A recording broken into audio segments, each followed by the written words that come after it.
Hello வணக்கம் மக்களே. நம்ம பார்த்தீங்கன்னா NS400Z பைக் ரிவ்யூ தான் நம்ம பார்க்க போறோம். இது பார்த்தீங்கன்னா லேட்டஸ்ட்டா மார்க்கெட்ல வந்திருக்கு. பைக்கும் பார்த்தீங்கன்னா ரொம்ப அட்டகாசமா இருக்கு. நம்ம எங்க போய் ரிவ்யூ எடுக்க போறோம்னு பார்த்தீங்கன்னா, ஜெயம் ஆட்டோஸ். இவங்க பார்த்தீங்கன்னா திருவத்தூர்ல ஷோரூம் வச்சிருக்காங்க. ரொம்ப ஃப்ரெண்ட்லியா இருக்காங்க. யாருக்கா பைக் வேணும்னா சென்னை திருவத்தூர் பக்கத்துல இருந்தீங்கன்னா, கண்டிப்பா அந்த ஷோரூம் விசிட் பண்ணி பாருங்க. இப்போ நம்ம NS400Z பத்தி நம்ம டீட்டெயில் நம்ம இந்த வீடியோல நம்ம பார்க்கலாம். வாங்க ஃப்ரெண்ட்ஸ் வீடியோக்குள்ள போலாம். ஃப்ரெண்ட்ஸ் இப்போ பார்த்தீங்கன்னா நம்ம NS400Zல நம்ம உட்காந்துட்டோம். வண்டி பார்த்தீங்கன்னா ஃபர்ஸ்ட்ல எனக்கு ரொம்ப பிடிச்சிருக்கு. இந்த வண்டியில மட்டும் பார்த்தீங்கன்னா 4 வேரியண்ட்ல வருது. ஃபர்ஸ்ட்டு நம்ம உட்காந்துருக்கிறது பார்த்தீங்கன்னா, ஒயிட் கலர்ன்னு நம்ம சொல்லுவோம். பட் ஆனா இது பார்த்தீங்கன்னா, மெட்டாலிக் பால் ஒயிட் அப்புறம் மட்டும் பார்த்தீங்கன்னா, பிளாக்கு, கிரே, ரெட் இந்த 4 கலர்ல வரும். எனக்கு ஃபர்ஸ்ட்லாம் பார்த்தீங்கன்னா, ஒயிட் கலர் பிடிச்சிருக்கு. அது மட்டும் இல்லாம ஃபுல்லாவே டிஜிட்டல்ல குடுத்துருக்காங்க. ஃபர்ஸ்ட்லாம் பார்த்தீங்கன்னா, ஓடோமீட்டர் எல்லாமே பார்த்தீங்கன்னா, டிஜிட்டல் இருக்காது. ஸோ இதில பார்த்தீங்கன்னா, டிஜிட்டல் குடுத்துருக்காங்க பாருங்க.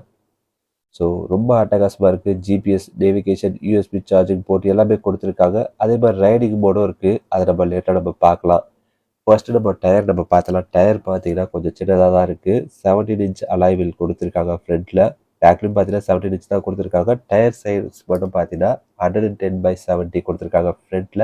பேக்ல மட்டும் பார்த்தீங்கன்னா, 140/70 குடுத்துருக்காங்க. பேக்ல ஓரளவுக்கு கொஞ்சம் பெருசா இருக்கு. ஃப்ரண்ட்ல மட்டும் பார்த்தீங்கன்னா, கொஞ்சம் சின்னதா இருக்க மாரி ஃபீல் ஆகுது. ஒரு 200 சிசில இருக்க டயர் சைஸ் மாரி தான் இருக்கு. பட் ஆனா பெர்ஃபார்மன்ஸ்க்கு இந்த டயர் போதும்னு அவங்க சொல்றாங்க. அதே மாரி 2 பக்கம் பார்த்தீங்கன்னா, டுவல் ஏபிஎஸ் குடுத்துருக்காங்க. பேக்ல மட்டும் பார்த்தீங்கன்னா, 230 டிஸ்க் குடுத்துருக்காங்க. ஃப்ரண்ட்ல பார்த்தீங்கன்னா, 320 டிஸ்க் குடுத்துருக்காங்க. ஸோ ஆல்மோஸ்ட் பார்த்தீங்கன்னா, டிசைன் வைஸ் பார்த்தீங்கன்னா, NS200 மாரி தான் இருக்கு. ஹெட்லைட் மட்டும் பார்த்தீங்கன்னா, அப்டேட் குடுத்துருக்காங்க. பாருங்க அப்படியே தண்டர் மாரி இருக்கும். அதே மாரி எல்இடி ப்ரொஜெக்ஷன் குடுத்துருக்காங்க நடுவுல. ஸோ, அதனால நைட் டைம்ல நீங்க டிரைவ் பண்ணும்போது உண்மையாவே நல்லாவே இருக்கும். அதே மாரி சீட் ஹைட் மட்டும் பார்த்தீங்கன்னா, கொஞ்சம் ஹைட்டாவே இருக்கு.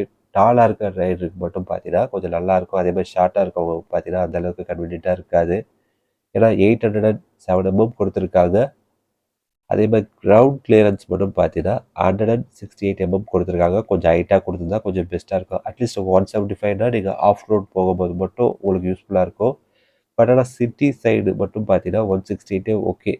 ஏன்னா நம்ம ஸ்பீட் பிரேக்கர்லாம் அந்த அளவுக்கு ஹைட் இருக்காது. நீங்க ஆஃப் ரோடு மட்டும் நான் சொல்லும்போது மட்டும் பார்த்தீங்கன்னா, 175 இருந்ததுன்னா கொஞ்சம் பெஸ்ட்டா இருக்கும். மத்தபடி பார்த்தீங்கன்னா, வண்டி உண்மையாவே அட்டகாசமா இருக்கு. வெயிட்டும் பார்த்தீங்கன்னா, கொஞ்சம் அதிகமாவே இருக்கு. யூசுவலா என்எஸ் சீரிஸ்லாம் பார்த்தீங்கன்னா, 165 மேக்ஸிமம் 165 தான் இருக்கும். பட் ஆனா இது மட்டும் பார்த்தீங்கன்னா, ஒரு 10 கிலோ அதிகமான மாரி இருக்கு. 174 கேஜி குடுத்துருக்காங்க. ஏன்னா சிசியும் பார்த்தீங்கன்னா, கொஞ்சம் அதிகம். என்னதான் இது 400 சிசி நெறைய பேர் சொன்னாலும், எக்ஸாக்ட் 400 கிடையாது. 373 சிசி தான் குடுத்துருக்காங்க.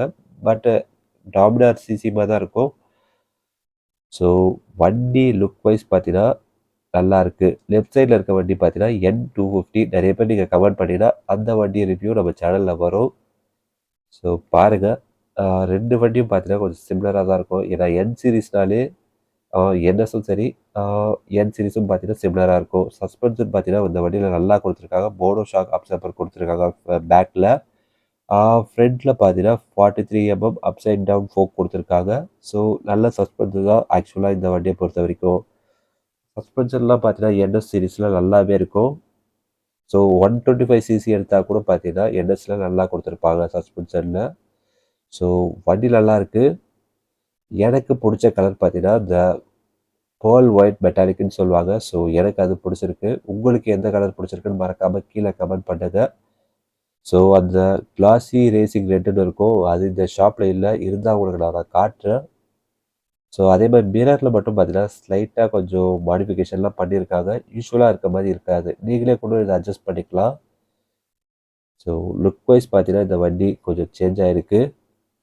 அதே மாரி டாப் ஸ்பீடு மட்டும் பார்த்தீங்கன்னா, இந்த வண்டி 154 கிலோமீட்டர் போகும். ஸோ ஸ்பீட பத்தி நம்ம நெக்ஸ்ட் பேசலாம். ஃபர்ஸ்ட்டு டேங்கோட சைஸ் மட்டும் பார்த்தீங்கன்னா, 12 லிட்டர் வரைக்கும் நம்ம மேக்ஸிமம் ஃபியூல் இதில இருக்கும். அதேமாரி மைலேஜ் பார்த்தீங்கன்னா, கொஞ்சம் கம்மி தான். 35ன்னு கம்பெனிக்காரங்க சொல்றாங்க. பட் ஆனா மேக்ஸிமம் 32 வரைக்கும் ஆவரேஜா கிடைக்கும்னு நெறைய பேர் சொல்றாங்க. ஸோ ஃபியூல் கொஞ்சம் அதிகமா குடுத்துருக்கலாம் ஒரு 13 பட் என்எஸ் சீரிஸ்னாலே மேக்ஸிமம் பார்த்தீங்கன்னா 12 தான் இருக்கும். சரி நீங்க டேங்க்க ஃபில் பண்ணிட்டீங்கன்னா, ஒரு 360 கிலோமீட்டர் வரைக்கும் போகலாம். ஸோ நல்லாருக்கு வண்டி ஆக்சுவலா. அதே மாதிரி இந்த வண்டியில பார்த்தீங்கன்னா, மொத்தம் 4 மோடு இருக்கு. நார்மல் ரோட்ல போறதுக்கு பார்த்தீங்கன்னா, ரோட் மோட் குடுத்துருக்காங்க. அப்புறம் ரெயின் மோடு. நீங்க ரெயின்ல போகும்போது அந்த மோட நீங்க யூஸ் பண்ணிக்கலாம். அப்புறம் ஸ்போர்ட்ஸ் மோடு. நீங்க ரொம்ப ஸ்பீடா போகும்போது அந்த ஸ்போர்ட்ஸ் மோட நீங்க யூஸ் பண்ணிக்கலாம். அதுக்கப்புறம் பார்த்தீங்கன்னா, off road mode. So 4 mode குடுத்துருக்காங்க. நீங்க ஈஸியா யூஸ் பண்ணிக்கலாம். அதுக்கப்புறம் ப்ளூடூத் கனெக்டிவிட்டி இருக்கு. ஸோ இன்கமிங் கால், அப்புறம் மிஸ்டு கால், அப்புறம் எஸ்எம்எஸ் இந்த மாரி இதுக்கெல்லாம் அந்த ஃபீச்சர்ஸ் உங்களுக்கு யூஸ் ஆகும். ஓகே. நெறைய அப்டேட் குடுத்துருக்காங்க. நெறைய பேர் கேட்கறது புரியுது. பட்ஜெட் எவ்வளோடா? பட்ஜெட்ட பொறுத்தவரைக்கும் பார்த்தீங்கன்னா, 2,35,000 வரைக்கும் ஸ்டார்ட் ஆகுது. சம் கேஸஸ் மட்டும் பார்த்தீங்கன்னா, ஒரு 2,38,000 இப்போ பார்த்தீங்கன்னா, கொஞ்சம் கொஞ்சமா ஏறுது. ஸோ நீங்க முடிஞ்ச அளவுக்கு சீக்கிரமா போய் வாங்குறது பெஸ்ட்டுன்னு நான் சொல்வேன். அதேமாரி ஒவ்வொரு ஷோரூம் நீங்க போயிட்டு ரேட்ட விசாரிச்சுட்டு அதுக்கப்புறம் வாங்குங்க. இந்த வண்டிய பொறுத்தவரைக்கும் பார்த்தீங்கன்னா, டார்க் அண்ட் பவர் கொஞ்சம் அதிகம் தான். ஏன்னா பார்த்தீங்கன்னா, 400 சிசி வரைக்கும் இருக்கு. பவர பொறுத்தவரைக்கும் பார்த்தீங்கன்னா, 40 பிஹெச்பி. எக்ஸாக்ட்டா சொல்லணும்னா 39.4 பிஹெச்பி. அதேமாரி டார்க்க பொறுத்தவரைக்கும் பார்த்தீங்கன்னா, 35 நியூட்டன் பெர் மீட்டர். ஆல்ரெடி நான் சொல்லியிருப்பேன் 6 ஸ்பீட் மேனுவல் கியர்ன்னு. டாப் ஸ்பீட பொறுத்தவரைக்கும் பார்த்தீங்கன்னா, 154 கிலோமீட்டர் வரைக்கும் போகும் பெர் ஹவர்க்கு. ஸோ மேக்ஸிமம் 150 ஆவரேஜா போகும். நீங்க நல்லா முறுக்குனீங்கன்னா வண்டி 150க்கு மேல போகும். அதாவது 155 இல்ல 154 அது ஒவ்வொரு ரைடர பொறுத்தவரைக்கும். வண்டியில வெயிட் கம்மியா இருந்ததுன்னா, கொஞ்சம் ஸ்பீட் அதிகமா போகும். ஸோ ஸ்பீட பொறுத்தவரைக்கும் எந்த ஒரு பிரச்சனையும் கிடையாது. டூயல் ஏபிஎஸும் குடுத்துருக்காங்க. கொஞ்சம் சேஃபாவும் இருக்கு. பஜாஜ் உருப்படியா பண்ண விஷயம் என்னன்னு பார்த்தீங்கன்னா, பிரைசிங். மத்த பிராண்ட்ல பார்த்தீங்கன்னா 150, 200 சிசி கொண்டு வர பிரைஸ இவங்க பார்த்தீங்கன்னா 400 சிசி எடுத்துட்டு வந்து விட்டுருக்காங்க. ஸோ அதனால பார்த்தீங்கன்னா, கண்டிப்பா நெறைய பேர் வாங்குவாங்க. ஸோ அதேமாரி பவர் அண்ட் டார்க் நல்லாயிருக்கு. அதேமாரி டாப் ஸ்பீடும் பார்த்தீங்கன்னா 150 கிலோமீட்டர் ஆல்ரெடி நான் சொல்லியிருப்பேன். ஸோ அதனால வண்டி நெறைய பேருக்கு பிடிக்கும். அதேமாரி லாங் டிரைவ் போறதுக்கும் பார்த்தீங்கன்னா, இந்த பைக் கொஞ்சம் நல்லாவே இருக்கும். அதேமாரி சிட்டில போகும்போது மட்டும் பார்த்தீங்கன்னா, கொஞ்சம் ஹீட்டிங் இஷ்யூலாம் இருக்கும். ஹைவேல போகும்போது அந்த அளவுக்கு ஹீட்டிங் இஷ்யூ இருக்காது.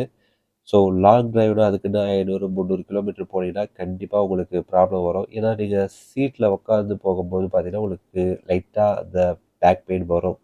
ஏன்னா, ஒரு என்எஸ்ஸ பொறுத்தவரைக்கும் பார்த்தீங்கன்னா, ஒரு மேக்ஸிமம் ஒரு 100 இல்ல 200 மேல நீங்க போனீங்கனாலே ஆ கண்டிப்பா உங்களுக்கு பேக் பெயின் வரும். ஸோ நீங்க முடிஞ்ச அளவுக்கு மட்டும் பார்த்தீங்கன்னா, 150 கிலோமீட்டர் இல்ல ஒரு 100 கிலோமீட்டர் போறதுக்கு இந்த பைக் கொஞ்சம் யூஸ்ஃபுல்லா இருக்கும்.